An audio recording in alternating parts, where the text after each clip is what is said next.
Hello, lovely people. Welcome to today's episode of Reality TV News. Reminding you, we post videos daily, so if you haven't subscribed to our channel yet, smash that subscribe button so that you don't miss any important update. All right, so let's jump right in. There's been a lot of swirling talk around Gia Giudice, whispers that maybe she's been quietly let go from Bravo, which honestly sounds a bit like the kind of rumors we often hear about her mom, Teresa Giudice. Right, yeah, those rumors are definitely out there.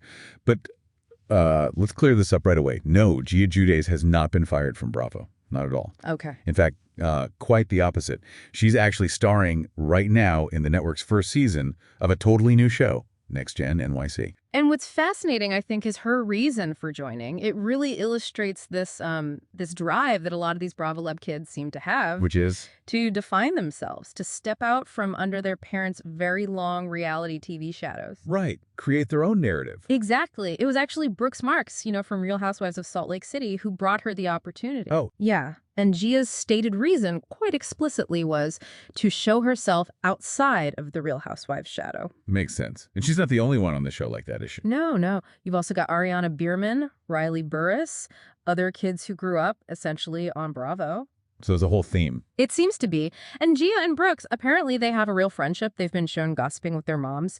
And Gia actually helped Brooks deal with online hate. And interestingly, Gia insists that Next Gen NYC is really real, even comparing it, saying it's different from the, quote, crazy fights you see on RHONJ. Really real. That phrase always makes me pause in this context. Me too. But what does real even mean when someone's actively trying to craft a new image? Or when we know, like with Charlie, that parts of their life are so different from what's shown? It makes you wonder, doesn't it? It really does. It speaks to this idea of maybe perceived authenticity. They want to seem more relatable, maybe less produced than their parents' shows.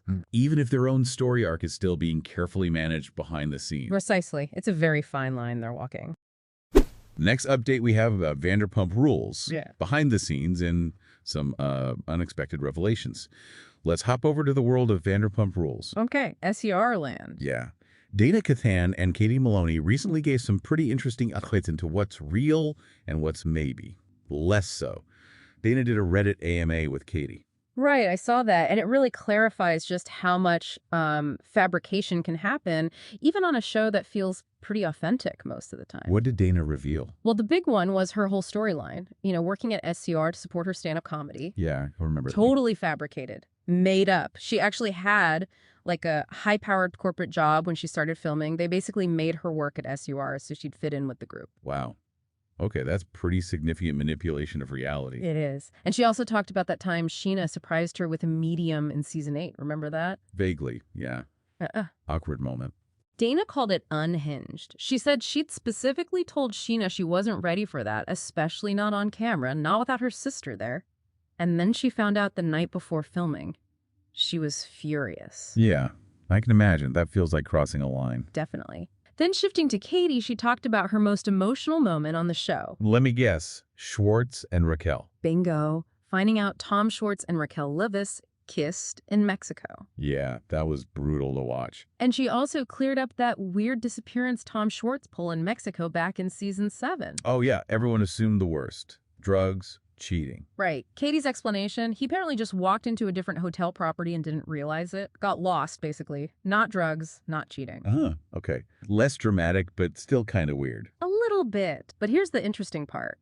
Despite these specific things, the fake job, the medium surprise, the misunderstandings, both Dayna and Katie kind of agreed. Agreed on what? That overall, Vanderpump Rules is pretty damn accurate, especially about the friendships and the relationships being real. But there's always a but. But it's not the full picture. They said nuance often gets sacrificed for drama. So it's this mix then. Real people, real feelings, real connections. Right. But presented through a lens that's definitely shaped by production choices, looking for those big, dramatic moments. Absolutely. It demonstrates that the producers aren't just flies on the wall. They're curators, maybe even instigators sometimes. Creating scenarios, orchestrating reveals. Exactly. The reality is maybe more like a framework built around the real relationships. Next update we have about Jax Taylor's Watch What Happens live appearance and his current life situation. Oh boy, Jax. Yeah, speaking of Vanderpump alums, his recent Watch What Happens live appearance stirred up a lot. He talked about, well, everything. Sobriety, divorce, money. How did he handle the Kristen Doute stuff? She said he shouldn't be on the show. He was pretty measured, actually. Just said she's allowed to have an opinion. Diplomatic for Jax. A little. He did throw some shade at Lisa Vanderpump, though. Oh, what did he say? Claimed she doesn't even know the cast of The Valley, his new show, and said she rubbed him the wrong way with comments about Kristen and Luke and that whole baby situation. Said he hasn't spoken to her in a long time. Okay, still some tension there. What about the heart attack rumor from The Valley? He clarified that, said it was high blood pressure, not an actual heart attack, but then he admitted something kind of manipulative. What? He said he chose not to tell Brittany about it, to see if she'd react or check on him. Said he felt alone. Yikes. That's not great. No. He also talked about Brittany's anger, suggesting a lot of it was about money. And regrets. Did he own up to anything? He said his biggest regret was not ending the marriage sooner, letting it get toxic. Though he did agree with Andy Cohen that how he treated Brittany was probably a bigger regret than the marriage itself lasting too long. What else did he cover? Sobriety? Rehab? Yeah, he offered an apology for his abhorrent behavior, his verbal abuse, called his actions utterly embarrassing, said last year was very, very tough for both him and Brittany. On sobriety, he said he was 201 days sober, gets regularly drug tested, both by his therapist and by Brittany. Apparently she has home tests. Okay. Good for him on the sobriety front. But he admitted his current struggles aren't substances now. It's, in his words, ego, anger, control, manipulation. That sounds self-aware, at least. Ish. He also talked about rehab, admitted he took advantage of California law allowing phone access for 48 hours, used it for control, spying on Brittany, sending rage texts to see if she cared. Oh, wow. So the control issues are still very present. It seems like it. And why didn't he tell Brittany he stopped paying the mortgage? His reason, he was heavily into drugs and alcohol then and just didn't care. That's Brittany honest, I guess. Yeah. And on Brittany's fling with Julian Sensley, he said it wasn't her moving on that bothered him, but that it was with his friend. Though he quickly added he has no leg to stand on, given his own history, like with Kristen. Said he was angry initially, but isn't anymore. The classic Jax justification loop. Pretty much. Divorce is apparently set to be final July 21st. Co-parenting their son, Cruz, he says is going really good. Sees him 2 or 3 times a week. That's good. Anything else? Oh, he wants to give Brittany the RSS feed for their podcast Reality Hits to help her with the mortgage. Generous? Yeah. Or controlling? Hard to say with Jax. And he addressed Brittany rating his bedroom skills a 2 on WWHL. Oh, God, forgot about that. He claimed she should have given him a 1, admitted the last thing I wanted to do was be intimate with her towards the end. Ouch. Just brutal honesty all around. Yeah. And despite audience polls heavily favoring Brittany, he insists fans are really nice to him in person. He also acknowledged his hypocrisy about criticizing Tom Sandoval, saying he should have offered to leave the house before Brittany did. Okay, so a lot to unpack there. Next update we have about Real Housewives of Beverly Hills, the inner workings of production. Lisa Rinna, since leaving RHOBH, has given some really interesting glimpses into the pre-planning and production secrets. Yeah, this stuff really delves into the how of it all. It depicts just how much is, well, orchestrated. What kind of pre-planning are we talking? Extensive. Rinna talked about emails, setting up scenes, like specific times for events. Think, lunch scene, Saturday in 2 weeks, be there at noon. Cars provided so no one drinks and drives, which is responsible, but also controls logistics. So it's not just casual get-togethers. Far from it. Imagine 3 cameras set up, filming for hours at a time. That's not capturing spontaneous life, that's engineering moments. And producers intentionally staggering when castmates arrive. Why would they do that? To control the flow. Who reacts to who first? Building tension. They even get mic'd up in the car while waiting to make their staggered entrance. Wow. That's meticulous. It is. And Harry Hamlin backed this up, mentioning editors go through hundreds and hundreds of hours of footage for just 42 minutes of show. Incredible ratio. Rinna even claimed someone sits in a back room writing down everything everyone is saying during a scene, purely for the editors later. Like a live transcript for editing. Seems like it. And before a season even starts filming, producers meet with the cast. They discuss what's going on in their lives, current events, and that becomes their storyline. So the narrative arc is somewhat predetermined. Seems that way. She reinforced that filming is about 4 months long, and even with all this planning, the cast still apparently have no idea what's going to happen day to day within that structure. Next update we have about Real Housewives of Miami. accusations of false narratives and family feuds. There's been some pretty heated back and forth about how stories are presented. Lisa Hochstein publicly called out Larsa Pippen, accused her of pushing a false narrative about her boyfriend, Jody Glidden. Right. What was Lisa's specific accusation? She said Larsa painted Jody as, yelling and being unsupportive during that trip to Milan. Lisa claims Larsa even shared a staged, zoomed-in photo of Jody's eyes to make him look angry. Staged how? Lisa said, everyone in the album has black eyes in those lighting conditions, and the pic was totally taken out of context. She also pointed out Julia Lemigova was in that scene, asking about Jody's eyes without having seen them, and Larsa just happened to have the zoomed-in picture ready to go. Suspicious timing. Lisa called it so fake it's gross. She emphasized Jody was actually there to support her. It was right after her father died. Oh, wow.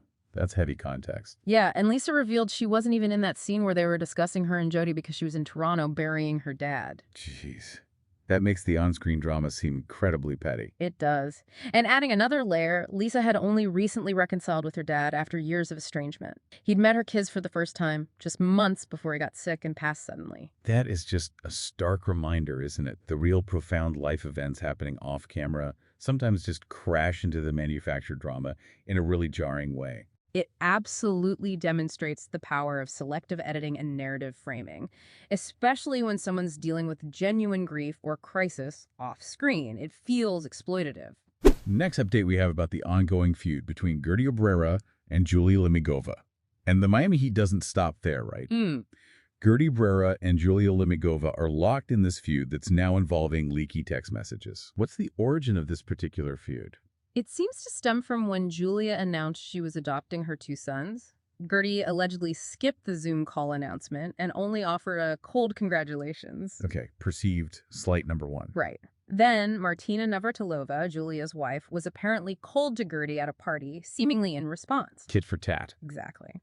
Then Guerdy leaked some initial texts trying to show she tried to join the Zoom, but the link didn't work. Julie's reply was kind of dismissive, like look it up online. And later, Julia claimed she was dictating her texts, not typing them. The plot thickens. And then Guerdy recently escalated things, posted more texts on Instagram, including a voice note from June 28th this year, wishing Julia happy birthday, asking where she's been, saying she loves and misses her.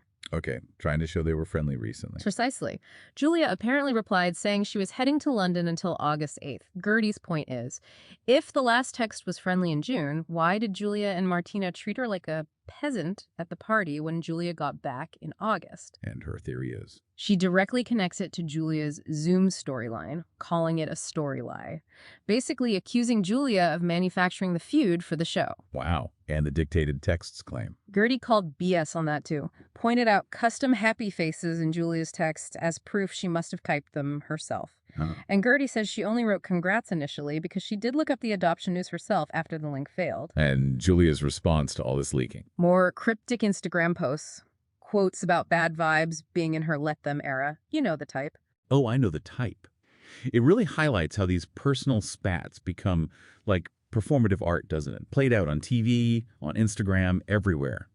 Each person trying to win the public narrative. It's a full-time job managing your public image and your public feuds, and it shows how easily off-screen beef gets sucked into the show's content vortex, creating even more drama for us to follow.